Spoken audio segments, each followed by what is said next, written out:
Bapak Ibu dan saudara-saudara yang terkasih, salam sejahtera bagi kita semua. Shalom. Shalom. Kita bersyukur tidak terasa kita sudah memasuki bulan Agustus atau yang sering dikatakan bulan kemerdekaan pada tahun 2020 ini. Dan tentunya kita juga bersyukur oleh kasih penyertaan Tuhan sehingga Dia dapat memampukan kita, setiap kita yang hadir di sini, melalui hari-hari kita yang dipenuhi dengan kekhawatiran oleh karena penyakit pandemi COVID-19, begitu juga dengan dampak yang mengikutinya. Pada pagi hari ini Bapak Ibu dan saudara-saudari yang terkasih, tema kita adalah hidup dalam kebenaran. Hidup dalam kebenaran. Dalam perikop yang telah kita baca, secara singkat saya mau mengulas kepada kita. Kitab Keluaran ini menjelaskan tentang sejarah panjang perjalanan bangsa Israel yang dibebaskan oleh Tuhan melalui hamba-Nya Musa dan Harun, dan proses perjalanan mereka keluar dari tengah-tengah Mesir di padang gurun sampai ke tanah Kanaan. Pada perikop yang telah kita baca barusan, mereka lagi dalam situasi di padang gurun di Gunung Sinai. Mereka sedang menerima perintah dari Tuhan yang difirmankan oleh Tuhan melalui hamba-Nya Musa, serta berbagai peraturan-peraturan yang merupakan penjabaran dari hukum Taurat tersebut. Kalau kita teliti secara seksama, nats ini adalah penjabaran dari hukum Tuhan, hukum Taurat yang mengatur tentang hubungan manusia dengan sesamanya, terlebih pada hukum Taurat yang ke-9. Apa itu hukum Taurat yang ke-9? Jangan mengucapkan saksi dusta tentang sesama. Mari kita sama-sama Bapak Ibu, jangan mengucapkan saksi dusta tentang sesama. Nah sebelum kita masuk dalam perenungan kita, seperti apakah hidup dalam kebenaran? Kita harus memahami dulu apa itu kebenaran, dan seperti apakah kebenaran itu. Apakah kebenaran itu adalah mutlak hanya dibatasi oleh diri kita sendiri? Apakah kebenaran itu hanya sebatas otoritas siapa yang berbicara, siapa yang berkata, dan siapa yang bertutur? Dalam kesempatan ini Bapak Ibu dan saudara-saudari, saya mau menyampaikan kepada kita, kata kebenaran ini sebenarnya dalam bahasa aslinya atau bahasa Ibrani dalam perjanjian lama yaitu sedekah atau sedek. Akar katanya sedek, dan jika kata ini dipenggal, karena dalam bahasa Ibrani adalah bukan seperti huruf kita yang sekarang ini alfabet, tetapi mereka memakai aksara.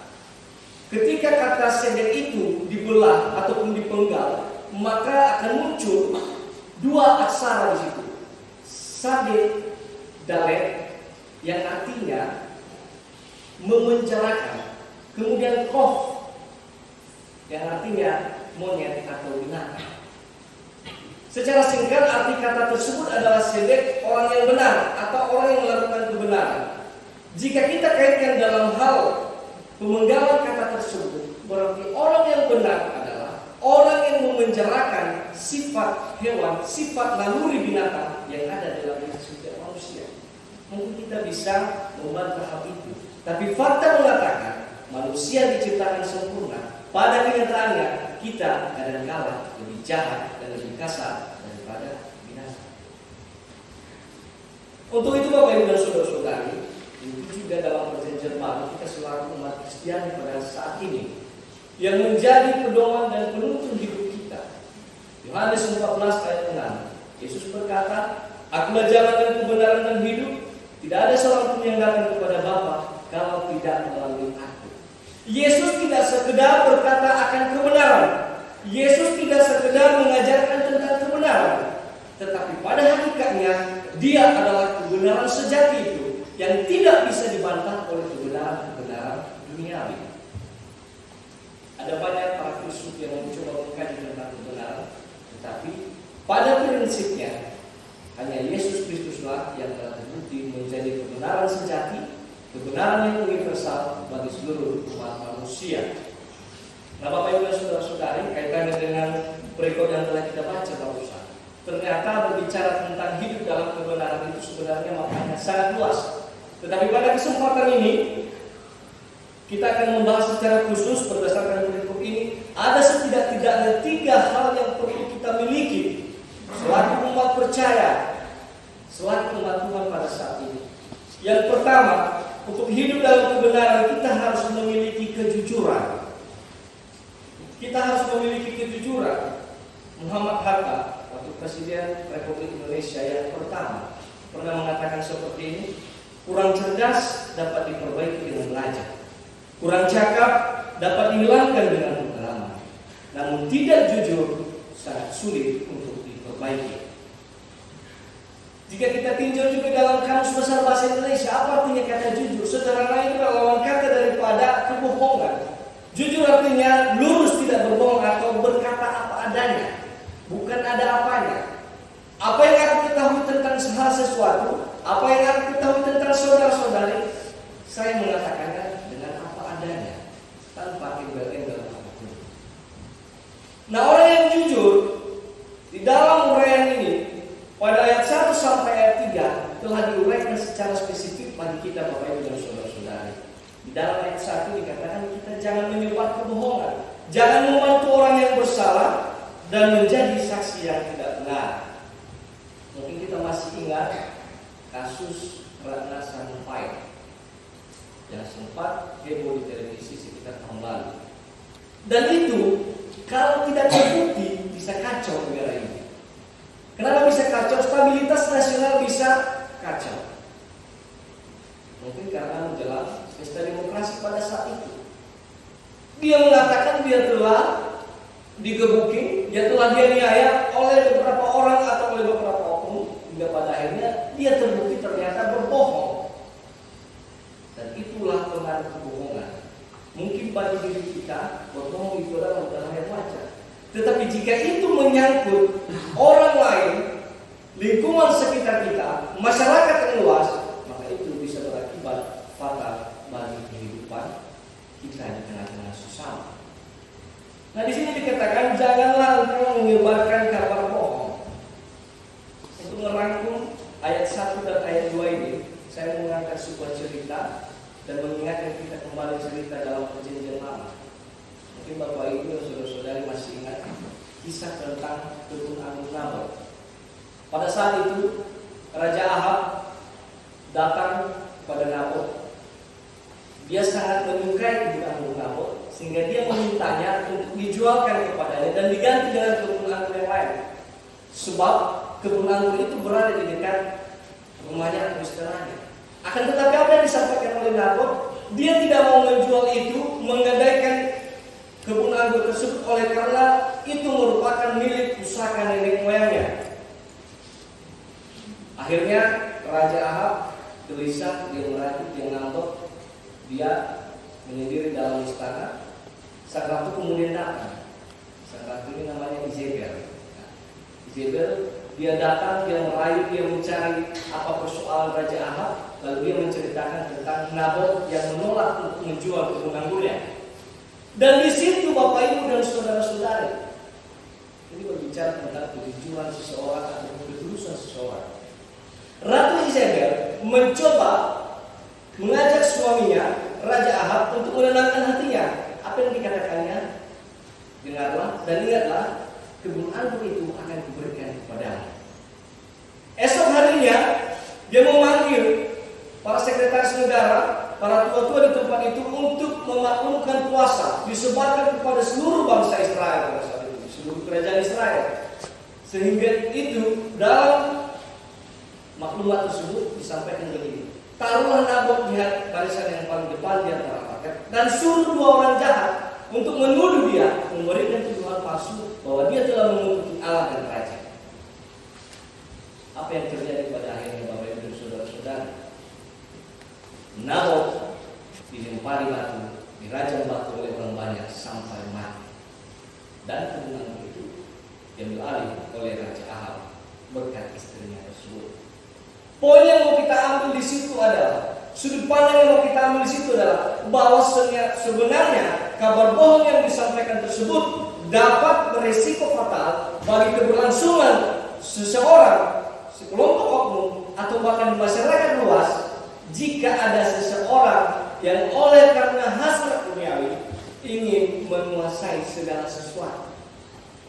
Itu berbicara hasrat kedadingan, Hasrat duniawi Raja Ahab untuk memiliki yang bukan kepunyaannya.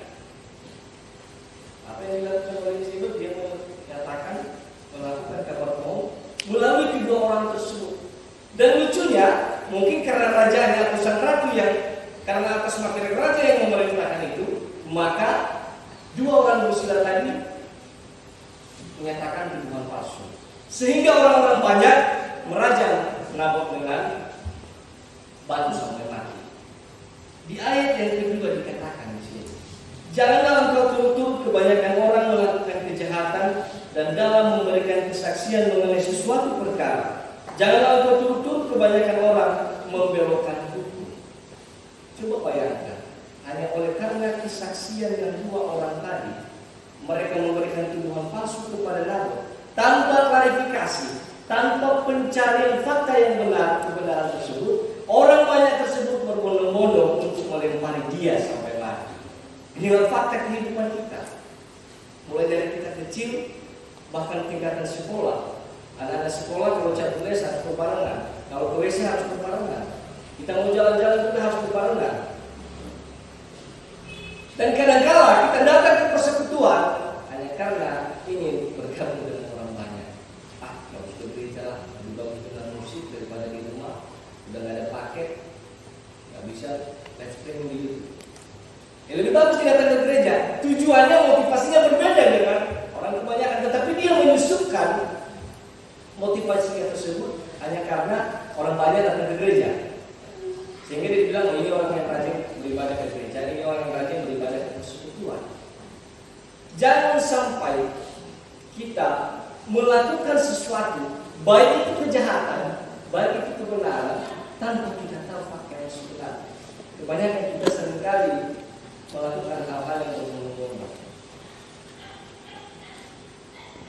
Ini refleks ya, refleks. Dalam perkumpulan kita di sini satu orang saja, dua orang saja yang tepuk tangan, pasti semuanya akan ikut. Itu refleksitas kita sebagai manusia.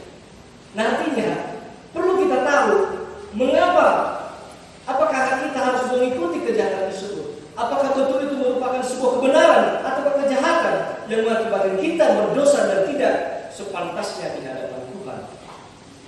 Bapak Ibu dan saudara-saudara yang terkasih, ini sering dinamakan dosa kolektif kolegial. Dosa kolektif kolegial. Sudah banyak kejadian di negeri kita. Ada banyak orang yang sangat bangga. Saya ingat sekitar tahun berapa itu, anggota DPR RI kalau tidak salah, mereka berbondong-bondong pakai jaket orange dari KPK sambil difoto. Mereka berfoto bareng pakai sekarang kuda. Keren kan? Jadi artinya apa yang dilakukan oleh satu orang tersebut, apa yang dilakukan oleh orang banyak, kita harus menjernihkan pikiran kita, meninjau kembali apakah betul-betul yang dilakukan itu adalah kebenaran ataukah kejahatan di mata Tuhan. Ayat ketiga, orang jujur pasti tulus dan ikhlas dalam melaksanakan kejujurannya, dalam mengikuti segala sesuatu. Dalam ayat ini dikatakan, juga janganlah memihak kepada orang miskin dalam perkara. Nah, ini sedikit agak membingungkan. Tetapi dalam beberapa terjemahan Alkitab versi bahasa Indonesia dikatakan di situ, jangan memihak kepada orang miskin jikalau ternyata dia bersalah. Nah, ini ada juga banyak. Ada banyak orang miskin, dia memanfaatkan status sosial, baik itu untuk mendapatkan bantuan, baik itu untuk melakukan segala sesuatu, baik itu mencuri pisang tetangga, mencuri anak tetangga, oleh karena dia mengatakan bahwasanya dia adalah orang miskin, tidak berkebutuhan, tidak cukup kebutuhan. Kita juga selaku orang percaya dituntut untuk jujur, mengatakan bahwasanya itu salah jika salah. Seperti yang dikatakan dalam Alkitab, katakan ya apabila ya, katakan tidak apabila tidak. Jangan karena status kemiskinan maka kita membenarkan orang tersebut melakukan kesalahan. Bagian yang kedua, hidup dalam kebenaran yang perlu kita miliki adalah memiliki kasih tanpa batas. Memiliki kasih tanpa batas. Embrio daripada kasih yang telah disempurnakan oleh Yesus Kristus, yang tidak sekedar hanya mengasihi sesama, yang tidak sekedar mengasihi orang yang mengasihi kita, tetapi dia mau menyampaikan mengasihi orang yang membenci kita. Dengan cara itu kita mengalahkan kejahatan dengan kebaikan. Sebagaimana dikatakan Rasul Paulus dalam Roma pasal 12 ayat 20 sampai 21. Tetapi jika seteru lapar, berilah dia makan. Jika ia haus, berilah dia minum. Dengan berbuat demikian kamu menumpukan bara api di atas kepalanya. Tetapi janganlah kamu kalah terhadap kejahatan, tetapi kalahkanlah kejahatan dengan kebaikan. Di ayat 4 itu ada binatang seteru kita atau musuh kita sekalipun yang kita lihat itu milik kepunyaannya. Dan jikalau binatang tersebut menderita, maka kita harus mengembalikannya kepada si pemiliknya. Terlepas dari siapa statusnya, apakah dia adalah orang yang dekat dengan kita, apakah dia keluarga kita, ataukah dia bagian daripada komunitas kita. Tetapi yang jelas, walaupun dia itu musuh, walaupun dia itu seteru dalam hal pendapat, paling tidak, maka berikanlah apa yang menjadi haknya. Berikanlah apa yang menjadi haknya. Jangan melarang dia. Jangan karena musuh, jangan karena berbeda pendapat, Anda tidak menggunakan haknya di depan orang banyak. Saya kasih contoh, bisa saja dalam satu rapat ataupun di tengah-tengah jemaat, baik rapat di gereja, di pemerintahan ataupun di legislatif, hanya karena oleh persoalan pribadi kita tidak membenarkan pendapat ataupun argumentasi seseorang tersebut. Akhirnya kita bergantung pada siapa yang berbicara, bukan pada apa yang dibicarakan oleh si oknum tersebut. Hati-hati Bapak Ibu, kita harus pada, dan kita betul-betul harus merenungkan siapa sajakah kita di tengah-tengah sesama. Mungkin ada banyak saudara-saudara kita, mungkin ada banyak musuh-musuh kita yang menganggap kita musuh. Mungkin ada kata-kata kalimat yang menyebabkan ketersinggungan bagi saudara-saudara kita. Atau misalnya orang lain juga menyebabkan ketersinggungan, menyakiti hati saudara-saudara. Ingat, setiap pendapat yang mau disampaikan, setiap haknya dalam persekutuan Anda, jangan pernah kita batasi. Ya. Jangan itu membatasi kita untuk membenarkan, menerima argumentasi dari lawan bicara kita. Di ayat yang ke-9, sengaja saya rangkum pada bagian kedua ini, kasih terhadap musuh dan kasih juga terhadap makasih. Nah ini dia sering nepotisme. Jika kau bukan saudaraku, jika engkau bukan bagian dari keluarga aku, mohon maaf, kita sekedar sekir wajah. Tetapi di sini mau dikatakan di ayat 9, orang asing janganlah kamu tekan, karena kamu sendiri telah mengenal keadaan jiwa orang asing, sebab kamu pun dahulu adalah orang asing di tanah Mesir. Di kita saja, di Republik ini telah diatur ada perbedaan status, ada perbedaan hak, atau ada perbedaan kewajiban yang harus dimiliki oleh warga negara asing dengan warga negara Indonesia. Tetapi di sini bangsa Israel yang mau dikatakan jangan engkau menekan. Nah ini biasanya mungkin ada saudara-saudara yang sering berpuasa seberang. Nah, mulai dari Persiboga sampai ke Medan atau ke Jakarta, seberang ini biasanya ada anak-anak PS ataupun pemuda setempat. Kalau tidak sungkem, maka kita bisa mengalami penekanan di situ. Tetapi ini yang mau dikatakan di sini, siapapun orangnya, ingatlah bahwa engkau pun pernah menjadi orang asing di tengah-tengah bangsa Mesir. Kita juga bisa jadi menjadi orang asing di tengah-tengah komunitas yang lain. Itu yang patut kita perhitungkan. Artinya ketika ada orang asing yang berada di tengah-tengah kita, berikanlah apa yang sepantasnya menjadi haknya. Jangan karena nepotisme, hubungan persaudaraan, hubungan famili, kita batasi orang itu yang sepantasnya bisa secara pengetahuan dan intelektual. Tetapi kita batasi dia mengingat kerabat-kerabat kita tadi. Ini sering ya membuat banyak anggota pemerintahan macet juga di gereja dan dimanapun di komunitas itu, ketika budaya yang dipelihara yang kita percaya bukan semakin naik ke atas, tetapi semakin menyusut ke bawah. Bagian yang ketiga, Bapak Ibu dan saudara-saudari, tadi memiliki kejujuran, kemudian kedua, hidup dalam kebenaran, kita harus memiliki kasih yang tidak batas, dan yang paling terakhir yaitu memiliki keadilan. Kita tidak pernah bisa bicara tentang kebenaran kalau kita mengabaikan keadilan. Keadilan itu dan kebenaran itu merupakan satu paket, satu kesatuan yang tidak bisa terpisahkan. Bagaikan perjanjian lama dan perjanjian baru dalam Alkitab. Kita tidak bisa menunjukkan bahwasanya Alkitab perjanjian baru tanpa ada terang dari perjanjian lama, tanpa ada pedoman dan petunjuk dari perjanjian lama. Begitu juga dalam kebenaran dan keadilan.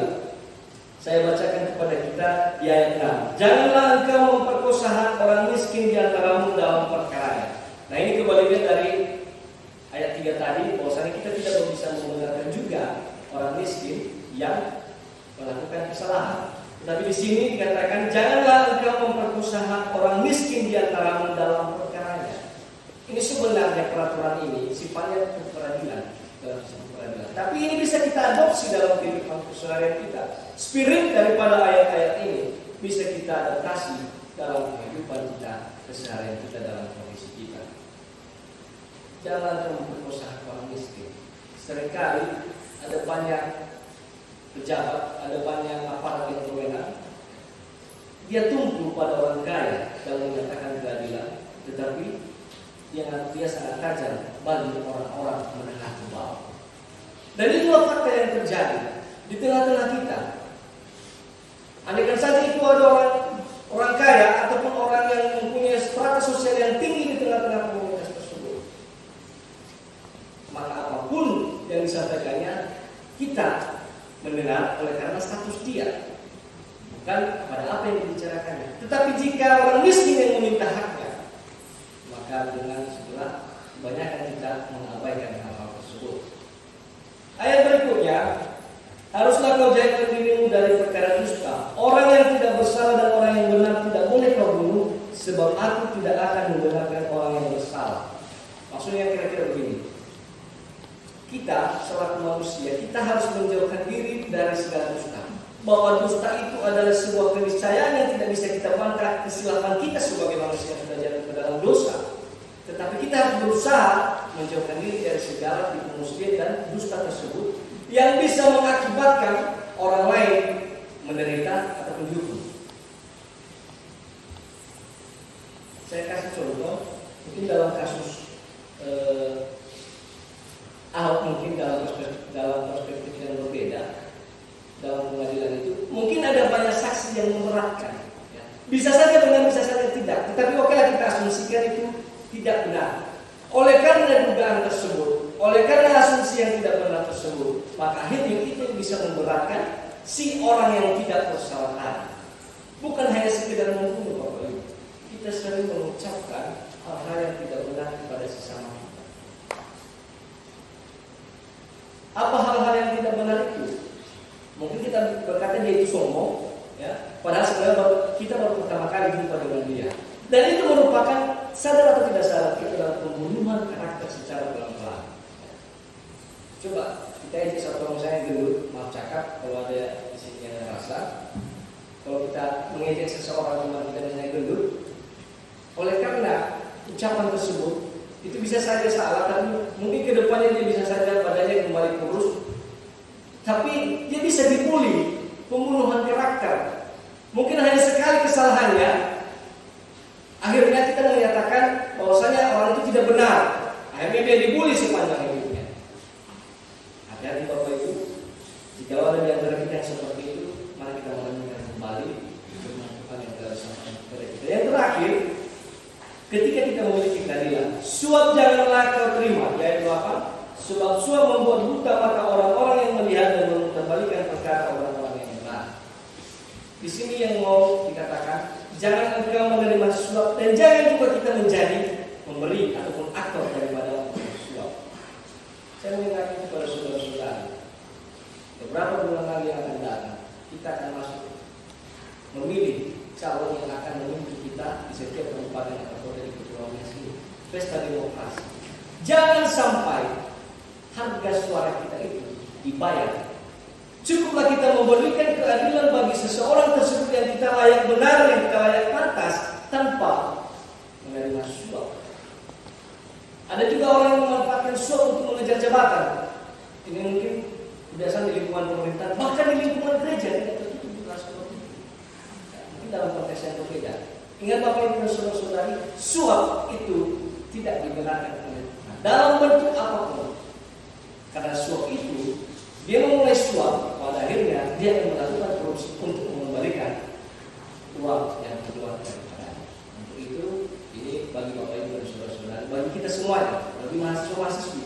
Ya, biasanya kalau pesta demokrasi itu ada penggiringan massa daripada mahasiswa, kembali dengan pengalamannya dibayar besar-besaran.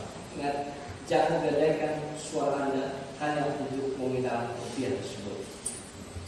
Saya akhiri Bapak ini, kiranya Tuhan Yesus memberkati kita sekalian. Ayat penghafal Keluaran pasal 23 ayat 8 bisa ditampilkan. Mari kita baca secara bersama-sama. 3, 2, ya. Suap janganlah kau beri, sebab suap mengukur putra mata orang yang berikan, dan